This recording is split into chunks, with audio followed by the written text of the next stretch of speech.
Sean todos bienvenidos. Estamos contentos de tenerles acá y de poder nosotros juntos levantar alabanzas al Señor. Ustedes no saben qué bendición es el poder reunirnos para ministrar, pero para ser ministrados por Dios. Y es una bendición especial, como siempre decimos, que dice el salmista que es bueno, es agradable, es exquisito, porque allí envía Jehová bendición y vida eterna. Pero ese salmo que acabo de citar dice, mirad cuán bueno y cuán delicioso es habitar los hermanos juntos en armonía. Y más o menos el tema que tengo va por allí. Pero tenemos este versículo, yo lo leo y usted lo sigue desde su puesto. Es el versículo lema de este mes. Entonces lo leemos en el nombre de Jesús. En esto se mostró el amor de Dios para con nosotros, en que Dios envió a su Hijo unigénito al mundo para que vivamos por Él. En esto consiste el amor, no en que nosotros hayamos amado a Dios, sino en que Él nos amó a nosotros y envió a su Hijo en propiciación por nuestros pecados. El Señor bendiga su palabra. La semana pasada, no pretendo otra vez predicar lo mismo, pero tiene que ver con eso. Y algunos que no estuvieron, pero nosotros estábamos predicando o exponiendo en base a la pregunta que el apóstol Pedro hizo al Señor Jesús. Señor, ¿cuántas veces perdonaré a mi hermano que peque contra mí? ¿Hasta 7? Y desarrollamos el tema y vimos lo que el Señor habló acerca de los dos deudores. Y la conclusión fue, o la lección fue, que nosotros hemos sido comprados a un precio demasiado alto. Y hemos sido perdonados de una deuda infinita.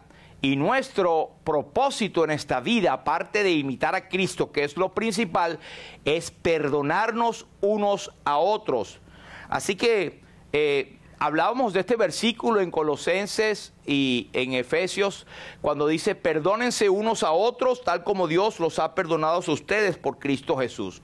Y decíamos que si tomamos este versículo solito, nos da una información que está como corta. ¿Por qué el apóstol dijo esto? Entonces lo poníamos en contexto y veíamos los versículos anteriores que decían, líbrense de toda amargura, furia, enojo, palabras ásperas, calumnias y toda clase de mala conducta.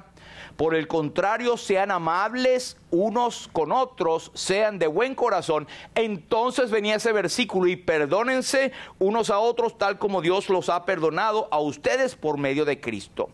El apóstol decía la necesidad, el mandamiento de perdonar. Y usted lo dirá, sí, está bien, eso la Biblia lo dice. Pero comentábamos que hay una consecuencia. Y la razón que el apóstol habló de esto, si usted leía el capítulo entero, decía que hay que quitar de nosotros el antiguo hombre y que no se apodere de nosotros, digamos, las fuerzas de Satanás.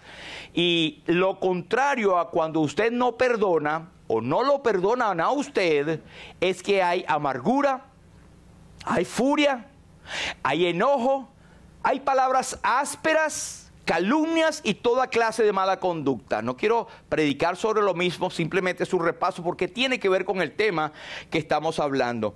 Si usted identifica esto en su vida, en su entorno familiar, privado, laboral, es que hay falta de perdón definitivamente. Amargura, furia, enojo, palabras ásperas, calumnias y toda clase de mala conducta. Ese es el reflejo de un corazón o corazones que no han perdonado. Lo dice la Biblia. Lo contrario a eso es cuando tú apliques el perdón unos con otros, basado en lo que Cristo hizo en el Calvario, hay amabilidad y hay buen corazón, hay la paz que reina y la voluntad de Dios es hecha en nuestras vidas. Así que, ojo, esto es demasiado importante para nosotros como creyentes. Está hablando a creyentes. Después nosotros hablamos de que no podemos nosotros orar a Dios y decir, perdóname, perdona nuestras ofensas, Señor, como nosotros perdonamos a nuestros ofensores o a los que nos ofenden.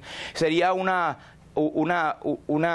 cosa que no está consona con lo que estamos orando si en nuestros corazones albergamos alguna animosidad o alguna falta de perdón. No podemos decir a Dios ni predicar el evangelio tampoco, mi hermano. No podemos tener el poder. Cuando el salmista David había pasado por una situación de pecado en su propia vida que no había confesado, él necesitaba pedir perdón y también ser perdonado, por supuesto. Y él decía, Señor, ten piedad de mí conforme a tus misericordias, conforme a la multitud de tus piedades, borra mis rebeliones, porque yo reconozco. Y esa era la clave. Cuando usted, guiado por el Espíritu Santo, reconoce que tiene falta de perdón en su corazón, el salmista decía, entonces seré libre de gran rebelión y los pecadores se convertirán a ti. En otras palabras, el Señor te puede usar como un vaso, aunque frágil, aunque de barro, un vaso limpio. Amén. Entonces, seguimos más adelante cuando es el tema que tenemos de hoy. Hay otra pregunta que es, y Jehová dijo a Caín, ¿dónde está Abel tu hermano? Y él respondió, no sé, no sé. ¿Soy yo acaso guarda de mi hermano? Y él le dijo, ¿qué has hecho? Una secuencia impresionante. Se trata del primer homicidio en la Biblia, en la historia de la humanidad. Y es algo impresionante, hermanos, porque tiene que ver con el reflejo de la naturaleza que todos tenemos. Y vamos a leer, por favor, en Génesis capítulo 4, versículo 9 al 10. Vamos a leer desde el versículo 1, del 1 al 10. Dispénsenme. Génesis capítulo 4, versículo 1 al 10. Usted tiene su Biblia, la puede abrir, y si no la tiene, usted puede leerlo de la pantalla también, o de su teléfono, en la Biblia allí. Dice, conoció Adán a su mujer Eva, la cual concibió y dio a luz a Caín, y dijo, por voluntad de Jehová he adquirido varón. Después dio a luz a su hermano Abel. Y Abel fue pastor de ovejas, y Caín fue labrador de la tierra. Y aconteció, andando el tiempo, que Caín trajo del fruto de la tierra una ofrenda a Jehová. Y Abel trajo también de los primogénitos de sus ovejas, de lo más gordo de ellas. Y miró Jehová con agrado a Abel y a su ofrenda, pero no miró con agrado a Caín y a la ofrenda suya. Y se ensañó, se disgustó, se amargó Caín en gran manera y decayó su semblante. En otras palabras, su molestia se reflejó completamente en su cara. Versículo 6, entonces Jehová dijo a Caín, ¿por qué te has ensañado y por qué ha decaído tu semblante? Si bien hicieres, ¿no serás enaltecido? Si no hicieres bien, el pecado o la ofrenda por el pecado está a la puerta. Con todo esto, a ti será su deseo y tú te enseñorearás de él. Versículo 8. Y dijo Caín a su hermano Abel, salgamos al campo. Y aconteció que estando ellos en el campo, Caín se levantó contra su hermano Abel y lo mató. Y Jehová dijo a Caín, ¿dónde está Abel tu hermano? Y él respondió, no sé. ¿Soy yo acaso guarda de mi hermano? Y él le dijo, ¿qué has hecho? La voz de la sangre de tu hermano clama a mí desde la tierra. Ahora pues, maldito seas tú de la tierra, que abrió su boca para recibir de tu mano la sangre de tu hermano. Cuando labres la tierra no te volverá a dar fuerza. Errante y extranjero serás en la tierra. Y dijo Caín a Jehová, grande es mi castigo para ser soportado. Y aquí me echas hoy de la tierra, y de tu presencia me esconderé, y seré errante y extranjero en la tierra.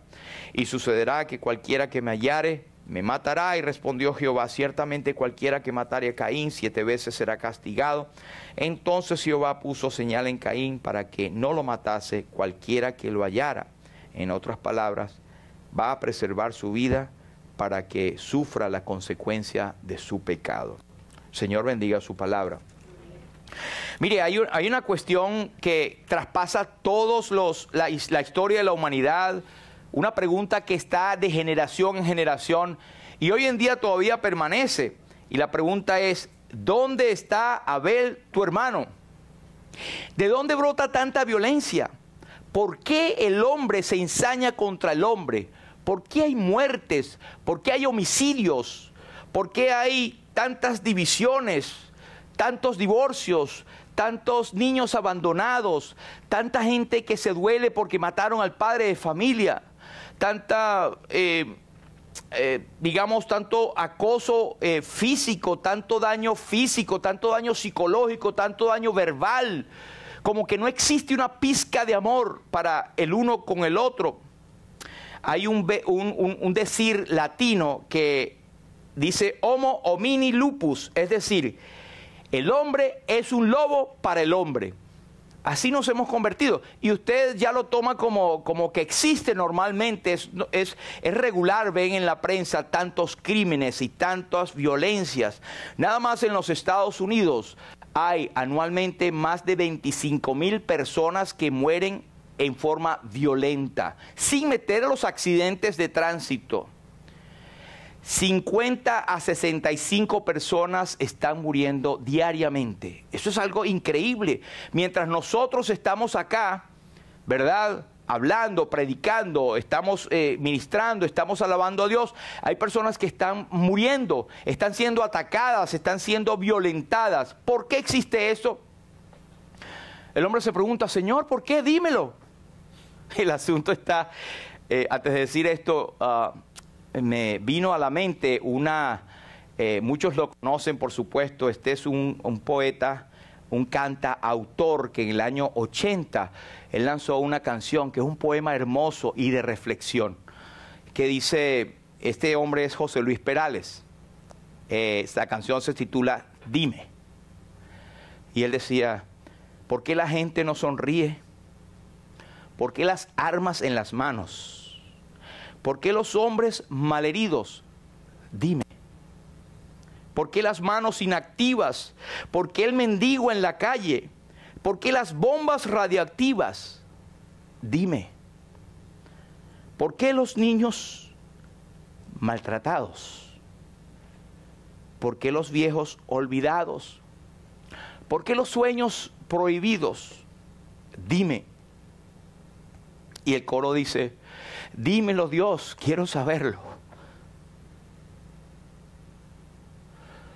¿Por qué te niegas a escuchar? Aún hay alguien que tal vez orará. Y es impresionante porque es, digamos, el corazón de la humanidad.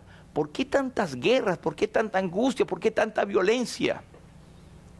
Pero hay digamos, un error, si se quiere decir, en cuanto a su pregunta. Él dice, dímelo Dios, quiero saberlo. La cuestión y el mal está en nosotros mismos. La gente se rebela contra Jehová y luego levanta contra él el puño diciendo, Señor, ¿por qué hiciste esto? Y somos nosotros mismos, cada cual se apartó por su camino. La muerte de Cristo en el Calvario es la respuesta a nuestra perdición. Por eso es que nosotros merecemos la muerte eterna, porque somos nosotros.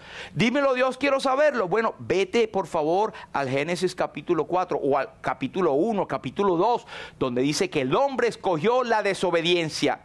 Hermanos, y a nivel personal, como creyentes en Cristo, tenemos consecuencias de cosas producto de nuestras acciones, y después decimos, pero Dios, ¿por qué me haces esto? ¿Por qué el Señor está ensañado conmigo? Por eso es que debemos nosotros recapacitar y mirarnos internamente con la luz que nos da la palabra y decir, Señor, ¿dónde estoy parado? Señor, yo sé que es difícil ver mis errores, pero muéstramelos. Enséñame tú lo que yo no veo. Y si hice mal, no lo haré más. Pero sabe que todas estas cosas seguirán así.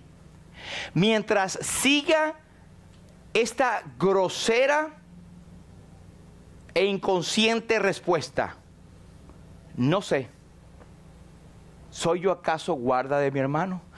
Bueno, y quiero hacer reflexión en esto porque el problema de la humanidad a nivel laboral, a nivel familiar, a nivel de todo tipo, se basa en que yo, y lo demás para allá. Primero yo y lo demás después si es que hay tiempo. Y como creyentes nosotros descuidamos el mandamiento, el gran mandamiento, el principal, ¿verdad? Deuteronomio 6, que el Señor lo citó. Amarás al Señor tu Dios con todo tu corazón, con toda tu mente, con todas tus fuerzas, y a tu prójimo como a ti mismo. Y no dice, bueno, y después te amas tú. No, primero está Dios, y segundo, no estás tú, está nuestro prójimo. Entonces hemos fallado, hermanos. Y esa respuesta, por favor, analicémosla y pidámosla al Señor que nos la quite de nuestro vocabulario. ¿Dónde está tu hermano? ¿Dónde está tu hermana? ¿Dónde está tu familiar? ¿Dónde estás de quien tú eres responsable? No digas, no sé. ¿Acaso yo soy el que me pusieron para cuidarlo? Es más, él estaba insinuando que Dios estaba haciendo una pregunta como silly, como tonta, porque Dios es el que se encarga de cuidar a todo el mundo. ¿Soy yo acaso guarda de mi hermano? Es como implicando, bueno, Señor, ¿quién es el guarda? ¿No eres tú? Similar a la raíz de pecado que Adán y Eva tuvieron. Cuando a Eva se le pregunta, ¿qué es lo que hiciste? La serpiente me engañó. Otro más, no ella. Y después cuando el hombre le dice, bueno, ¿dónde estás tú? La mujer que me diste por compañera. Todo el mundo tiene la culpa, menos nosotros. No es así, hermanos, así somos. La resolución de todo problema, y lo veíamos en ingeniería, en física, en matemática y todo, es comprender el problema. Primero saber y reconocer que estamos en un problema. Si no reconocemos que estamos en problema, si no reconocemos que estamos fallando delante de Dios, albergando cosas contra nuestros hermanos y no perdonando nuestros corazones, cualquiera sea la causa, quien quiera que tenga la razón, estamos mal. Y la bendición de Dios no puede venir en nuestras vidas. Y no vamos a tener el poder para predicar el Evangelio. Es más, el enemigo va a tomar ocasión de nosotros porque estamos pisando y manejando su terreno. Pero vamos a ver un momentico los nombres de ellos. Fíjense, el versículo 1 dice, conoció Adán a su mujer Eva, la cual concibió y dio luz a Caín. ¿Verdad? Caín, y dijo, por voluntad de Jehová he adquirido varón, el primogénito. Caín quiere decir lanza, o punta de lanza, o adquirido. Un nombre que trae, digamos, esperanza. Dios se la dio, y ella dice, por voluntad de Jehová he adquirido varón. Caín, el primogénito, un hombre que prometía mucho con su nombre. Pero después dice, Abel, dice, después dio a luz a su hermano Abel, y Abel fue pastor de ovejas, y Caín fue labrador de la tierra. Ahora, el nombre de Abel, a pesar de que el hombre demostró por su fe que era justo, su nombre quería decir soplo. Casi como decir poca cosa. No sé cómo una madre pudo poner ese nombre, pero es lo que está en la Escritura. Es como algo muy ligero. El Salmo 39:6 dice, ciertamente como una sombra es el hombre, pues podría decirse también como Abel es todo hombre, como una sombra. Santiago dice que somos como una sombra que huye y no permanece. Cuando el sol viene, nos desaparece. Así es la vida del hombre. Somos Abeles en ese aspecto. En Eclesiastés capítulo 1, versículo 2, Dice que vanidad de vanidades, todo es vanidad. Abel de Abeles, todos somos Abeles. Porque estamos llenos de vanidad también. El mismo creyente vivimos de vanidad, vivimos pensando cómo alimentar, cómo tener a la carne, cómo lucir mejor o lo demás. No estoy diciendo de la salud, que tenemos que cuidar este cuerpecito, ¿verdad? Pero estamos ocupados más en las cosas de la carne que en las cosas espirituales. Entonces Caín significa punta de lanza, Abel significa soplo, vacío, algo sin consistencia. En Job se nos dice, el hombre nacido de mujer es corto de días. Nosotros somos como Abel. Somos nacidos de mujer y somos cortos de días. Y Moisés decía en el Salmo 92, creo, que ciertamente, bueno, el hombre, sus días serán, hasta los más robustos son 80. Sin embargo, es todo calamidad, todo dolor. El Señor Jesucristo dijo, trabajad en tanto que sea de día. El tiempo vendrá cuando ya nadie puede trabajar. En estos días oí una expresión, un pedacito del pastor Miguel Núñez, y él decía algo que es muy cierto y se ha repetido en muchos púlpitos. Él decía, yo predico y yo estoy aquí ministrando, yo estoy pastoreando ovejas, pero yo sé que hay un momento que yo no lo podré hacer más. Me vendrá el momento en que ya no podré subirme. Es más, vendrá el momento en que ya no estaré ni siquiera en esta tierra. Por eso quiero dedicar toda mi vida y todas mis fuerzas que el Señor me da, mientras haya tiempo, trabajar para la gloria del Señor. Y lo dice él porque es pastor, porque es tremendo hombre de Dios, que tiene libros, que tiene seminarios. Hermanos, eso es el deseo que debemos tener cada uno de los creyentes. Nuestro kairos se va a cerrar. Kairos es el tiempo de oportunidad, el paréntesis que Dios nos da en esta vida para actuar y hacer su voluntad. Y la pasamos, hermanos, enredados en los asuntos de esta vida, como el apóstol le dice a Timoteo. Ninguno que milita se enreda en los asuntos de esta vida a fin de agradar a aquel que lo tomó por soldado. Y estamos enredados. Al punto está que esto es una palabra venezolana, pero de bromita. Por poquito venimos a los cultos. Otra vez el pastor con el culto. No, hermano, pero es que es un reflejo. No tenemos tiempo. No tenemos tiempo. ¿Por qué? Porque estoy trabajando, porque tengo asuntos más importantes que hacer. Really, más importantes que hacer. Entonces, hermanos, simplemente esa es una reflexión. El tiempo nuestro va a acabar. Y el tiempo de Dios, nuestro Cairo, también se va a cerrar. ¿Y qué vamos a llegar a la presencia de Dios? He de ir sin ningún fruto que presente a mi Señor. Con el tiempo malgastado, he de ver a mi Señor. No le llevo ni un trofeo. No le llevo un premio de valor. Eso sí, me da dolor. Pero ¿cuáles eran sus oficios? Dice que, bueno, el texto dice que Abel fue pastor de ovejas y Caín labrador de la tierra. Ahora, ya ahí empieza una división que no debería causar división, valga la redundancia. No debería causar que nos dividamos en la forma de adorar a Dios. Y mira, pastor de ovejas y labrador de la tierra. Allí empiezan las divisiones de las culturas, división de cultura, también división de culto. Pues bien, hay diferentes altares. Se supone que eran hermanos. ¿Por qué no vinieron y lo hicieron juntos? Si eran criados por el mismo padre y madre, tenían la orientación cristiana, por así decirlo, es decir, el temor de Jehová ha sido infundido en sus corazones. Ellos sabían de parte de sus padres qué había pasado en el huerto del Edén. Ellos habían confesado a sus hijos con toda seguridad que el pecado entró al mundo por él, por Adán. Ah, pero no fue mi mamá. Sí, pero yo era guarda de ella.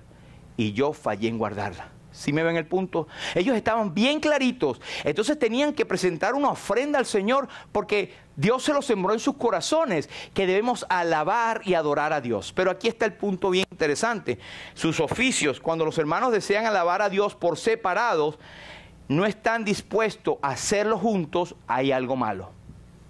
Hay algo que no están dando bien.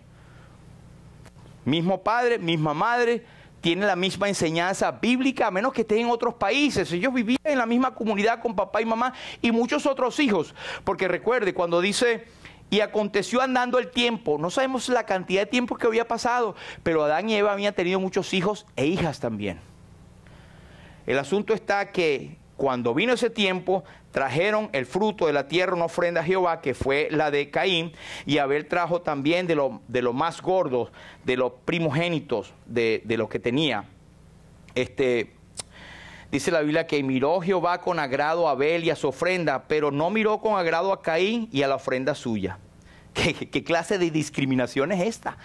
O sea, los dos traían ofrenda, ¿y por qué Dios miró con agrado a uno y la otra no? ¿Por qué? Porque Dios es soberano. ¿Por qué? De la misma razón que cuando estaban escogiendo quién sería el próximo rey, aquí está este hermosote, Eliasib, aquí están todos los hijos de Isaí. ¡Wow! Pero es que esos son, Señor, o sea, ¿quién más? No falta uno, dice. Bueno, Samuel le dice, sí, todavía está uno, pero ese es un raquítico que está por allá cuidando ovejas, tráigamelo acá. La conclusión del asunto es que él fue, y fue David, aunque no estaba preparado físicamente y todo lo demás, el más chiquitico, Dios mira el corazón. Nosotros miramos lo que está afuera. Entonces Dios miró el corazón de Abel y miró el corazón de Caín. No importa lo que tú hagas, no importa lo rebombón que tú traigas para ante Dios, cómo te expreses, cómo hables, cómo te puedes adorar y alabar a Dios. Puedes ser un cantante de renombre, puedes ser un adorador, un teólogo. Y así estamos llenos muchos. Puede haber hermanas que son tremendamente profetas y no manejan la Biblia, que según se dice. O hermanos que son muy versados en las Escrituras y no tienen el amor de Dios. O pueden haber gente que trabaja para la obra de Dios y ni siquiera son salvos. Hermanos, esto es reflexión para nosotros. Sus oficios le trajeron separación en la adoración. ¿Qué clase de discriminación es esta? ¿Qué hizo mal Caín? ¿Qué fue lo que él hizo que Dios lo pusiera a un lado, verdad? ¿Fue antes o durante la ofrenda que él trajo? ¿Fue algo que en el momento él hizo o él pensó? ¿Qué fue lo que hizo que Dios no mirara con agrado la ofrenda de él? Pues nos dice 1 Juan 3:12. Porque este es el mensaje que habéis oído desde el principio, que nos amemos unos a otros. ¡Ping! Una clave. Nos amemos unos a otros. Y mira lo que sigue diciendo. No como Caín, que era del maligno, y mató a su hermano. ¿Y por qué causa lo mató? Porque sus obras eran malas y las de su hermano justas. Eso se llama envidia. Y se llama no amar a su hermano. Lo dice el Espíritu Santo guiado a Juan, diciendo, hermanos, este es el mensaje, que nos amemos unos a otros. Él no amaba a su hermano porque le tenía tirria, pique, culebra enrollada, tenía rabia, tenía celos, tenía envidia. Cuando él se paró, hizo lo que hizo, a pesar de la tremenda admonición o, digamos, consejo que le dio Dios, advertencia. Él fue y lo mató, pero eso no pasó ahí mismo. Antes del quebrantamiento es la soberbia. Nadie cae en un momentico. ¡Ay, me descuidé! ¡Ay, hizo esto! No, el enemigo viene trabajando porque le dimos entrada en un momento en nuestras vidas. Santiago dice que si alguno es tentado, no diga que es tentado de parte de Dios. Así como de repente, ¡ay, Dios me tentó y era muy fuerte! No, ninguno es tentado así de parte de Dios, porque Dios no tienta a nadie, ni puede ser tentado por el mal, sino que cada uno es tentado cuando de su propia concupiscencia es atraído y seducido. Ese es un proceso. Luego el pecado, siendo incubado, siendo consumado, da a luz la muerte. ¿Cuánto hace falta para que una mujer dé a luz un hijo? Un proceso de 9 meses, porque fue incubado, ¿verdad? Así es el proceso del pecado. Hermanos, nosotros tenemos la capacidad de que Dios nos advierta, nos envíe semáforos amarillos, mosca, cuidado, mira lo que estás haciendo, y nosotros seguimos y seguimos y seguimos hasta que viene el mal y ya está tarde. Sufrimos un daño tremendo. Tenemos la advertencia, hermanos. Y esto es primeramente para mí. Es la palabra de Dios que nos está hablando. ¿Dónde está tu hermano? ¿Dónde estás tú en relación con el cuidado de tu hermana? ¿Dónde está nuestro esposo? ¿Dónde está nuestra esposa? ¿Dónde está nuestra hija, nuestro hijo, nuestros nietos? ¿Dónde está nuestro compañero de trabajo? ¿Dónde está nuestro vecino? ¿Dónde está esa amiga o amigo que ya no le hablo? Eso no debe salir de nuestras bocas como creyentes en Cristo. Sé que es difícil, pero nadie dijo que era fácil. Lo que sí tenemos es, cuando nos acercamos al Señor, echamos sobre Él nuestra carga y Él nos sustenta. Amén. Tenemos el Espíritu Santo que está llamado a nuestro lado para ser nuestro consolador. En griego nuestro paracletos o parácletos, como llaman. Uno que es llamado al lado de otro para ayudar, para animar, para hacer crecer y para dar del Padre y del Hijo y dárnoslo a conocer a nosotros. Gloria a Dios por la bendita Trinidad. Pero, ¿qué hizo mal Caín? Sencillamente él no amaba. Pero hay una cosa, tuvo que haber un tiempo cuando Caín y Abel tuvieron esa revelación de sus padres que, oye, cuando nosotros pecamos, Dios nos expulsó, nos dimos cuenta que estábamos desnudos y que lo primero que encontramos fue el fruto de la tierra y nos tapamos con hojitas. Bueno, no es ser hojitas, hojas grandes, ¿verdad? En ese tiempo es ser grande, pero se hicieron delantales de hojas. Cuando Dios los encuentra, Dios le hace su sentencia, los expulsa, pero Dios los viste de pieles de animales. Ustedes me han oído decir este pensamiento que yo lo creo, es que Dios para poderlos cubrir a ellos su vergüenza y su pecado, los puso de pieles de animales. Y ellos estuvieron cubierticos, ¿verdad? Pero alguien sufrió, un animal que tuvo que derramar su sangre para que ellos fuesen cubiertos. De manera que eso quedó en la mente de ellos al saber que por el sacrificio de un animal inocente, el derramamiento de su sangre, yo puedo tener cobertura de mi vergüenza. En otras palabras, sin derramamiento de sangre no se hace remisión de pecado. Ahora, tomando este concepto, hermanos, ¿qué hizo Caín? ¿Qué hizo Abel? Pues Caín simplemente trajo del fruto de la tierra. Es como que lo primero que se le vino, ¿verdad? Y trajo el fruto de la tierra. Con sus propias manos la labró. Esto nos habla de la religión del hombre. De el querer hacer las cosas por nosotros mismos. Yo lo hago, yo lo agrado a Dios, yo lo puedo hacer. Era algo que Dios no había mandado.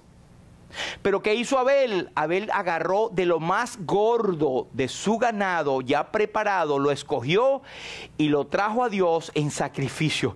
Él lo sacrificó, lo inmoló, lo mató, la sangre fue derramada y lo puso delante de Dios. No dice esto, pero muy seguramente dirá, Señor, ¿qué te puedo yo traer a ti si tú eres el creador de todo?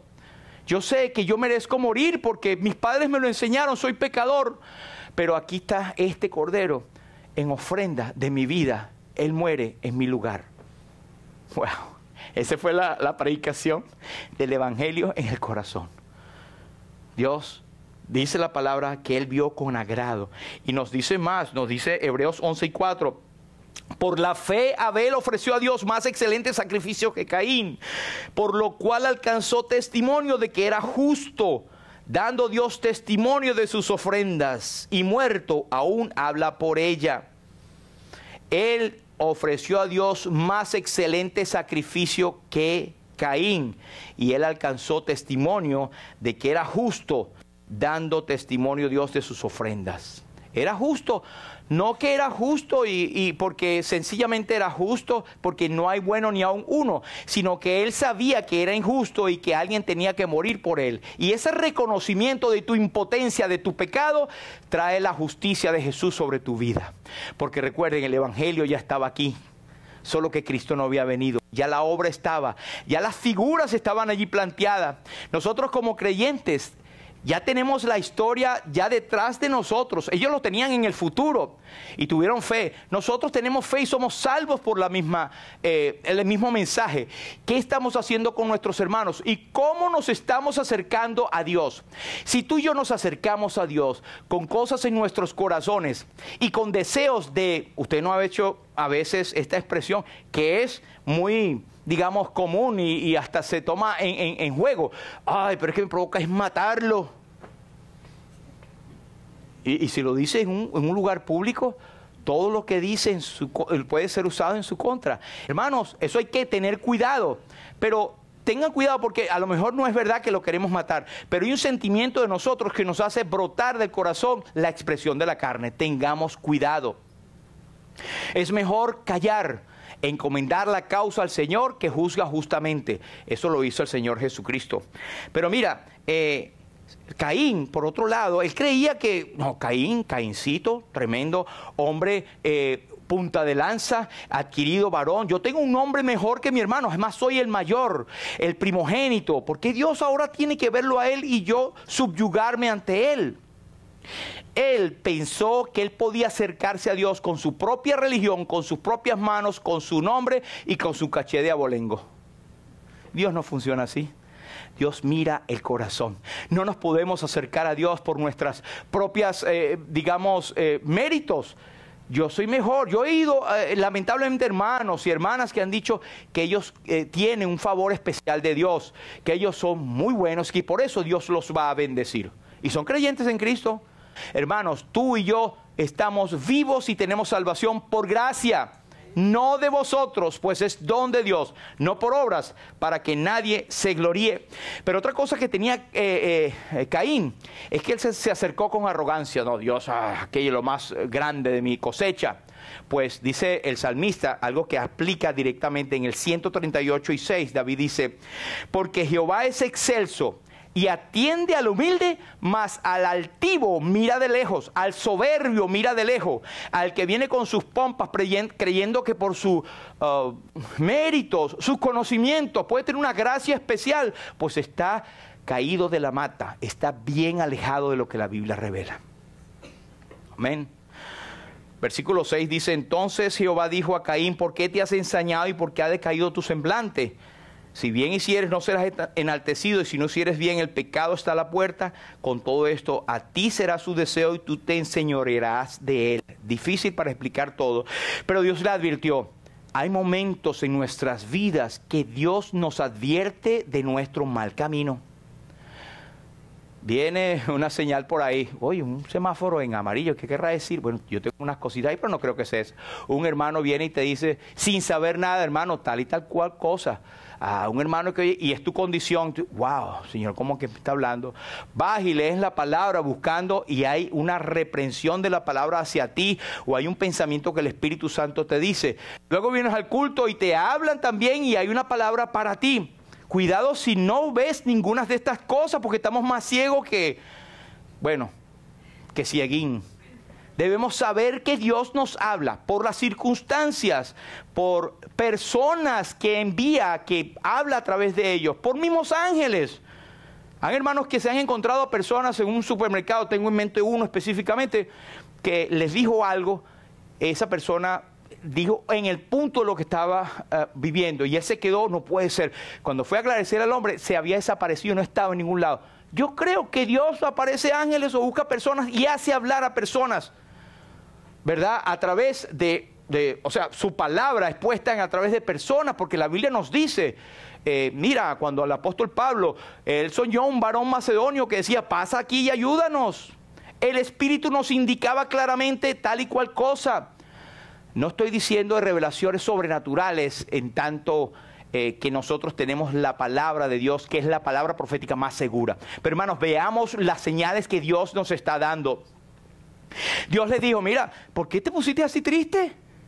¿Por qué está decaído tu semblante? Si hicieres bien, pues todas las cosas te van a ir bien. Pero si estás en rebeldía, pues vas a tener que afrontar las consecuencias. Sin embargo, la gracia de Dios dice, aún si hicieres el mal, la versión Reina Valera dice, el pecado está a la puerta. Pero la palabra en hebreo para pecado es la misma que ofrenda para el pecado. Quiere decir que el pecado está a la puerta en una interpretación de que, bueno, si hicieres mal, ahí tienes el pecado acechándote como un lobo, esperándote. Pero también podemos pensar que El pecado está, pero está también la solución, lo que Dios ha provisto para nuestros pecados. Y Él es la propiciación por nuestros pecados, no solamente por las nuestras, sino también por las de todo el mundo si confesamos nuestros pecados. Es decir, que aun si llegamos a esa condición y situación, Dios todavía en su gracia nos puede auxiliar y rescatar de esa etapa. Amén. Yo no sé cuál sea tu condición, hermanos, pero Dios es fiel. Y Dios puede estar hablándonos en este momento acerca de nuestra condición. ¿Dónde está, mi hermano? ¿Qué es lo que has hecho? Que nunca salga de nuestras bocas, no lo sé. Dios, pero ese es problema tuyo, me lo vas a tirar a mí encima. Y estamos hablando de nuestros hijos. Estamos hablando de nuestros compañeros de trabajo a los cuales nosotros somos la luz. Estamos hablando de nuestro esposo, estamos hablando de nuestra esposa. Estamos hablando de nuestro contorno. Esto es algo vivo, esto es real, esto es para nosotros, hermanos. Si no es así, ¿para qué estamos acá? Si creemos que esto no es la palabra de Dios, ¿para qué la estamos siguiendo?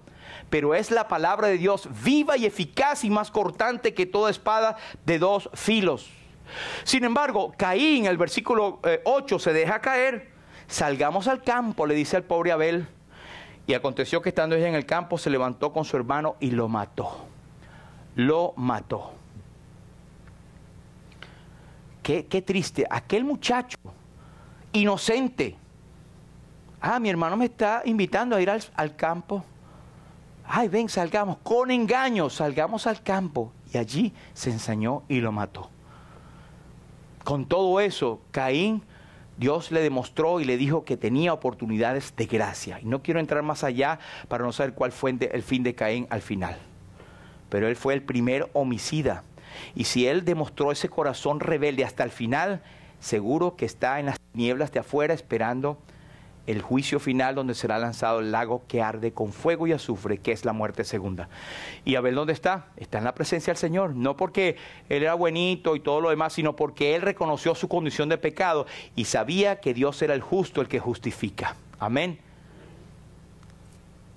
Así que el odio, hermanos, puede nacer o manifestarse en forma de rencor, de antipatía, de mala sangrura, como decimos nosotros, de desprecio, de despreocupación, de rivalidad. Tiene muchas caras. Tengamos cuidado e identifiquémoslo, hermano. El rencor en el fondo puede ser la expresión de una conciencia de inferioridad.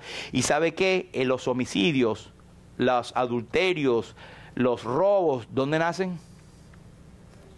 Aquí.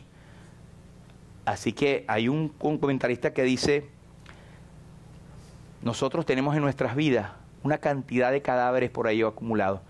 Gente que hemos matado con nuestras miradas. Ustedes no han oído ese dicho: si las miradas mataran, ¿verdad? A lo mejor lo hacemos en juego, pero hay gente que tiene odio, tiene cuestión contra los demás, hermanos. Eso no debe ser, eso es diabólico. Hermanos, estamos a tiempo.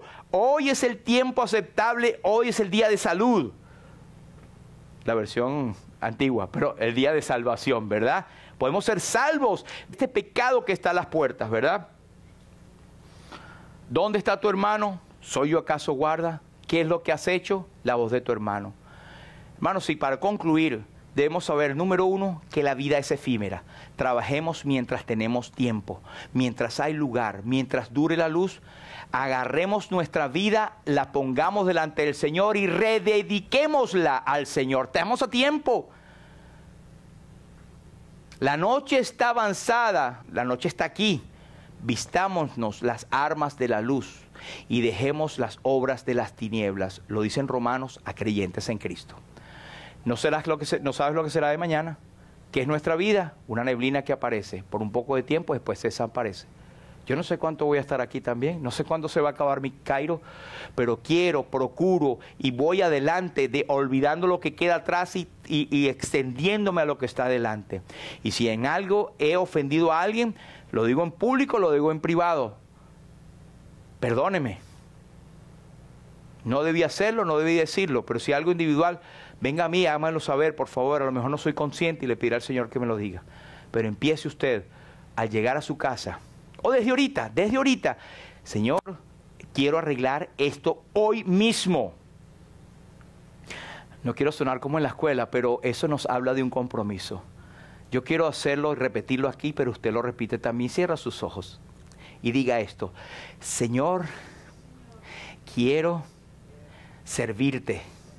Quiero, Señor, arreglar mi vida, serte fiel y ser un reflejo de Cristo. Ayúdame a perdonar como Cristo me perdonó a mí. En Jesús. Amén. Número 2. Le adoramos por su sacrificio. No podemos acercarnos de otra manera por nuestros méritos, sino por su sacrificio. Para alabanza de la gloria de su gracia, nos hizo aceptos en el amado. Tenemos redención por su sangre, el perdón de pecados según las riquezas de su gracia. Número 3. Dios no atiende al orgulloso. Jehová es excelso, atiende al humilde, mas al altivo mira de lejos. No te acerques, yo no quiero saber nada de eso. Tú estás equivocado. Tú estás equivocada. Aquel fue el que se peló. Número 4. El deber del adorador es que ame a sus hermanos y erradique cualquier mala intención contra otras personas, porque eso es del diablo, eso no es del Espíritu Santo. Nos amemos unos a otros. Y número 5. Nuestra oración constante debe ser: Señor, ¿quién podrá entender sus propios errores? Líbrame de los que me son ocultos. Número 1, tenemos una vida efímera. Número 2, le adoramos a través de su sacrificio. Número 3, Dios no atiende al orgulloso. Número 4, tenemos un deber como adoradores. Y número 5, tenemos una oración constante. Señor te bendiga y Él bendiga su palabra.